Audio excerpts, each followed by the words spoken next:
मार्ग बहुत लंबा है, कठिन है, रास्ता बहुत दुर्गम है, पर पहुंचेंगे कैसे? एक सहारा चाहिए, अवलंब चाहिए। तो अवलंब वो सहारा एक सदगुरुदेव है। एक बार नारद जी महाराज इंद्रलोक गए, तो इंद्रलोक जाकर के इंद्र से मुलाकात हुई, इंद्र ने आसन दिया, पर इंद्र ने कोई विशेष सम्मान, इतना आदर नहीं दिया उनको जितना पहले देते थे। आज इंद्र ने कुछ विशेष आदर नहीं दिया, तो नारद जी को लगा कि क्या बात है कि आज कोई विशेष सत्कार हमारा नहीं हुआ, इंद्र हमसे ऐसी वैवंशता जैसे आज या व्यवहार कर रहे हैं, कारण क्या है? वैकुंठ में गए, भगवान के सम्मुख हो गए, तो प्रसन्नता नहीं थी मुख में। भगवान ने पूछा, नारद क्या बात है, आज बड़े दुखी हो? कहा, प्रभु हाँ दुखी हूँ, इंद्र ने कोई विशेष सत्कार हमारा नहीं किया। इसका कारण क्या मुझे समझ नहीं आया। कहा, तुम्हारा विशेष सत्कार न करने का कारण यह है, तुमने किसी को गुरु नहीं बनाया, तुम्हारे जीवन में गुरु का अवलंबन नहीं हुआ, इसलिए इंद्र तुमसे जो है विशेष सत्कार का जो है ध्यान नहीं किया। तो नारद जी ने कहा कि गुरु नहीं है तो अब मैं गुरु कैसे बनाऊं, अब मेरा कल्याण कैसे हो, तो मैं किसको गुरु बनाऊं? आपने कहा कि बिना गुरु धारण किए गुरु नहीं है मेरा कोई, गुरु का अवलंबन नहीं हुआ, इस कारण से मेरा तिरस्कार हुआ, तो मैं क्या करूं? भगवान नारायण ने कहा, एक काम करिए, आप जाइए मृत्यु लोक में और प्रातः काल सूर्य होते होते ही जो आपको सर्वप्रथम जिस मानव का दर्शन हो उसको आप गुरु रूप में वर्ण कर लीजिए, आपका कल्याण हो जाएगा। तो नारद जी महाराज मृत्यु लोक में आए, विचरण कर रहे थे, तो सबसे पहले उनका दर्शन हुआ एक मछुआरे से। अब नारद जी ने देखे तो मछुआरा है, और भगवान ने कही कि जो पहले मिले उसको आप गुरु बनाओ। तो प्रभु आपको मैं गुरु धारण करता हूँ, आपको मैं गुरु रूप में पूजता हूँ, आप मुझे मार्गदर्शन दीजिए। भगवान ने कहा था कि तुम 84 के चक्कर में हो, इसीलिए इंद्र तुम्हारा सत्कार नहीं कर रहा है। आज 84 के चक्कर से जब तक तुम मुक्त नहीं होगे तब तक तुम्हारा कोई विशेष सम्मान नहीं होगा। तुम साधु होते हुए भी 84 के चक्कर में अभी फंसे हो, इसलिए तुमको मुक्त होना है। तो मछुआरे से बात कही कि मैं 84 के चक्र से मुक्त कैसे हूँ? मछुआरे ने क्या काम किया कि 84 रेखाएं खींचे, कहा आप दंडवत परिक्रमा करें इसकी 84 बार, आप दंडवत परिक्रमा करें इसके, तो आप 84 के चक्र से मुक्त हो जाएंगे। नारद जी महाराज ने उनके वचनों का पालन किया, उसकी परिक्रमा की, और नारद जी महाराज अपने लोग को गए। भगवान प्रसन्न, इंद्र के प्रसन्न। वास्तव में वो मछुआरा का जो स्वरूप था, भगवान नारायण स्वयं ही मछुआरा का वेश धारण करके आए थे, ऐसी संतों की मान्यता है। पर इस चरित्र से हमें यह स्पष्ट कर दिया कि जीवन में एक आधारशिला, जैसे मकान बनाने के लिए एक आधारशिला चाहिए, नींव रखी जाती है, नींव नहीं है तो मकान ढह जाएगा। ऐसे ही मानव के जीवन में भी कोई नींव नहीं है, आधारशिला नहीं है, गुरु तत्व नहीं हमारे पास में, गुरु का सहारा नहीं, उसका आश्रय नहीं, वो ढह जाएगा, ढह जाएगा, उसका कल्याण नहीं हो पाएगा। अपने बल पर हम पहुंच सके ना पहुंच सके, पर उसकी कृपा हो जाए, उसका आश्रय मिल जाए तो निश्चित रूप से हम वहां तक पहुंच सकेंगे। ये सदगुरुदेव की विशेष महिमा। तो आइए, सदगुरुदेव का जो स्वरूप है, गुरु का एक जो स्वरूप है, क्या स्वरूप है? जैसे आप प्रतिमा देख रहे हैं, ठाकुर जी का एक स्वरूप है, उनका मुकुट धारण किया हुआ है, वंशी धारण किया है, नेत्र है, अपना पूरा विग्रह है। ऐसे ही सदगुरुदेव का एक पूरा विग्रह है। और जैसे ठाकुर जी बोलते हैं, ठाकुर जी बोलते हैं, भक्तों के लिए वो बोलते हैं, नास्तिकवाद के लिए वो नहीं बोलते, वो जड़ पदार्थ है। पर जो भक्त है उसके अपने हैं, उनके साथ बोलते हैं, उनकी वार्ता हमको सुनाई देती है, उनकी लीलाएं हमको दर्शन होता है।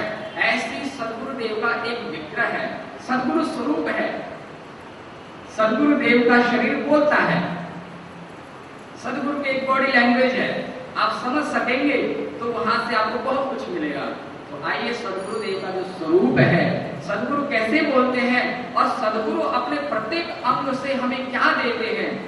हम जब जीवन में एक गुरु का आश्रय ग्रहण करते हैं तो सदगुरु से हमें क्या मिलता है, उसके प्रत्येक अंग अंग से हमारे जीवन में एक लाभ मिलता है। वो किस प्रकार लाभ मिलता है, क्या लाभ मिलता है, इस विषय पर हम दृष्टि डालें। आइए, श्री वृंदावन बिहारी लाल की, सदगुरुदेव भगवान की।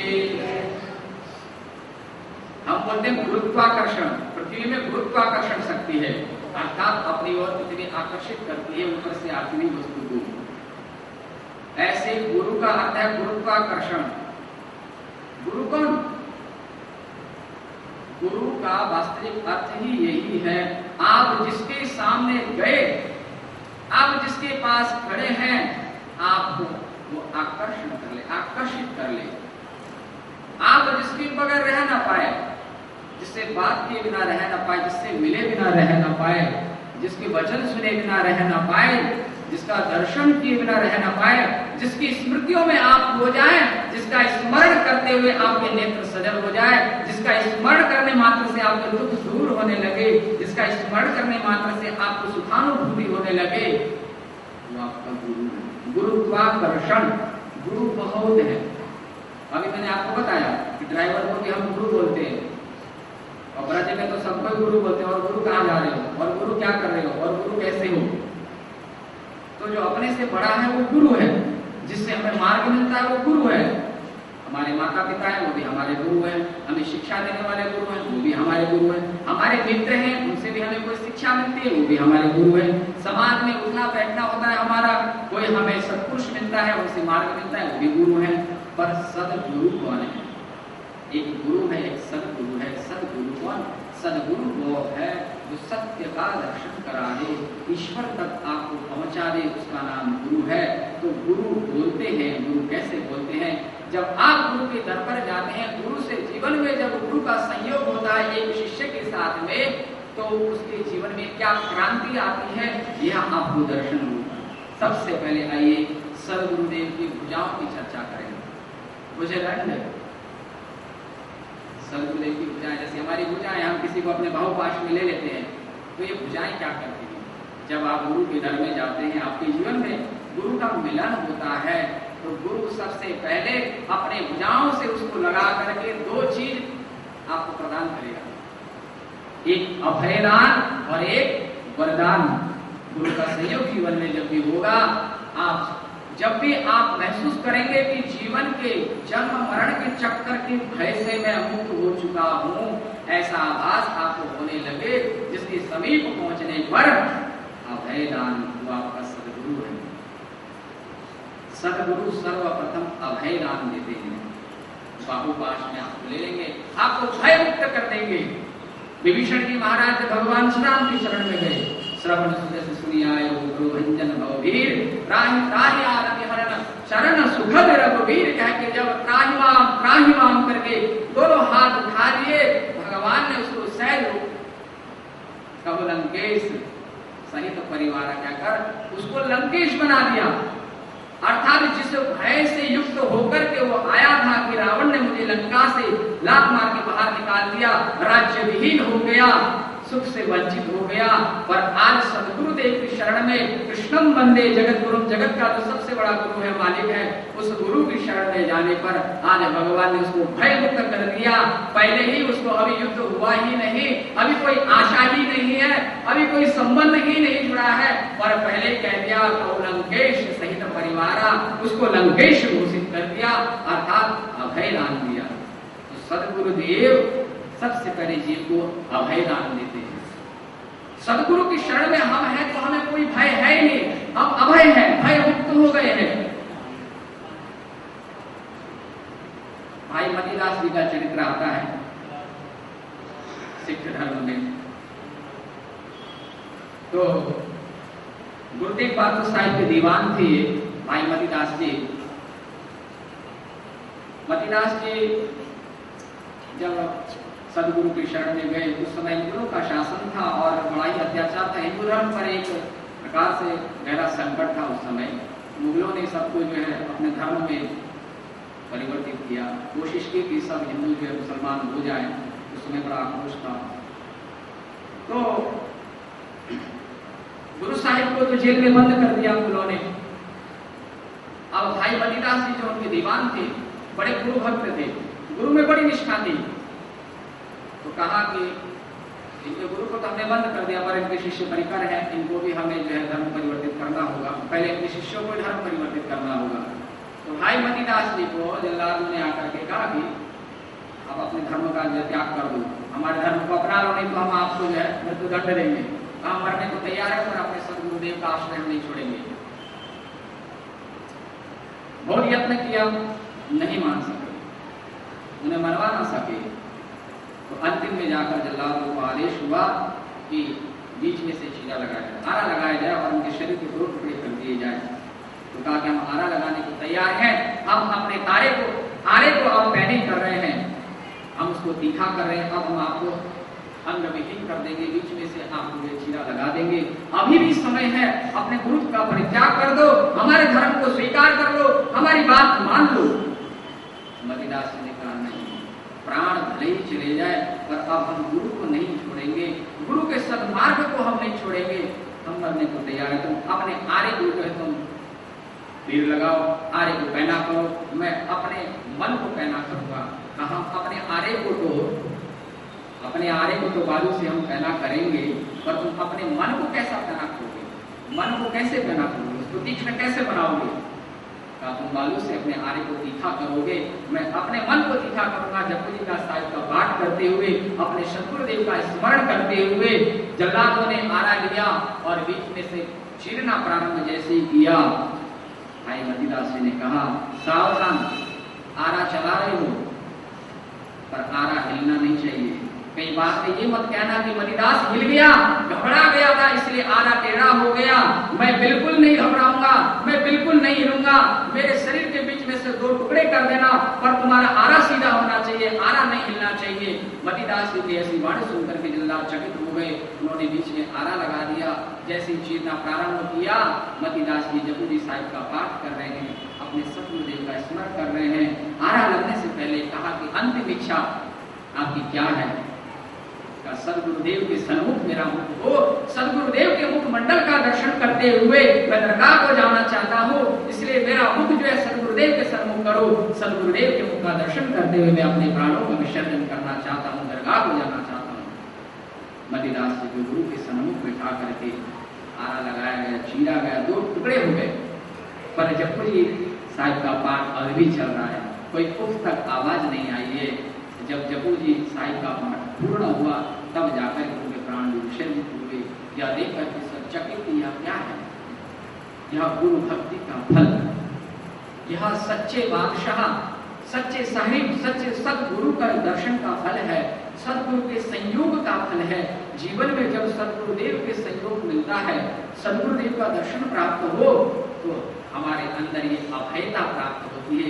ये अभयता मिलती है कि आपको काल का भी भय नहीं रहेगा, कि आपके ऊपर आरा लगाया जा रहा है, आपको चीरा जा रहा है, उसके बाद भी आप इतने प्रसन्न हैं, कहते हैं कि आप चीरा लगाओ, अपने आरे को तीखा करो, मैं अपने मन को तीखा करूं। ये सदगुरुदेव की कृपा का कमाल है। तो मुझे दंड सबसे पहले आपको अभय दान देंगे।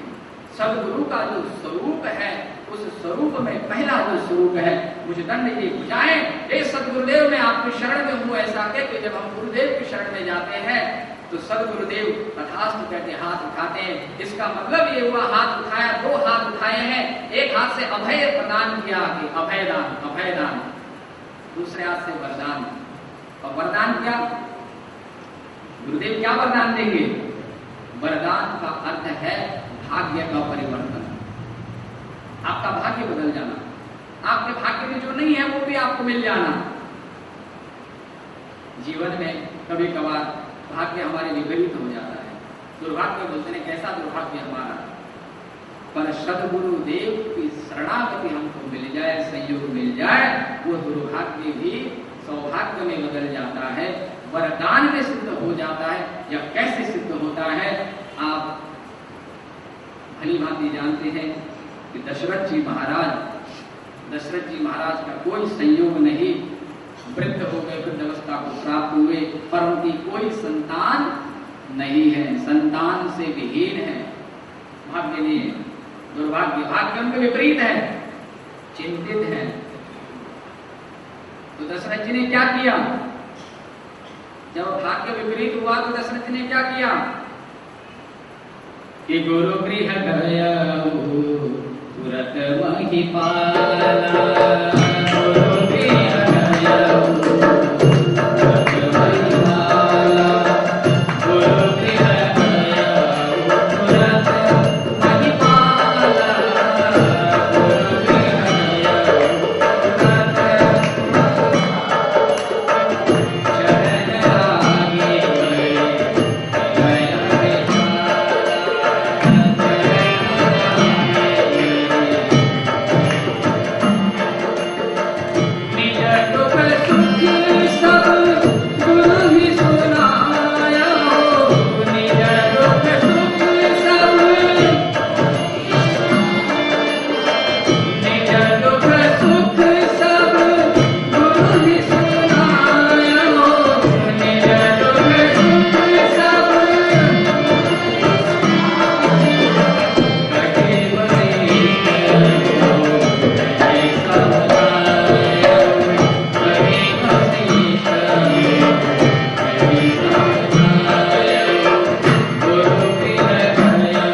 महाराज तुरंत कोई सोच विचार नहीं किया, गुरु की शरणागति में गए, तुरंत अविलंब विलंब ना करे।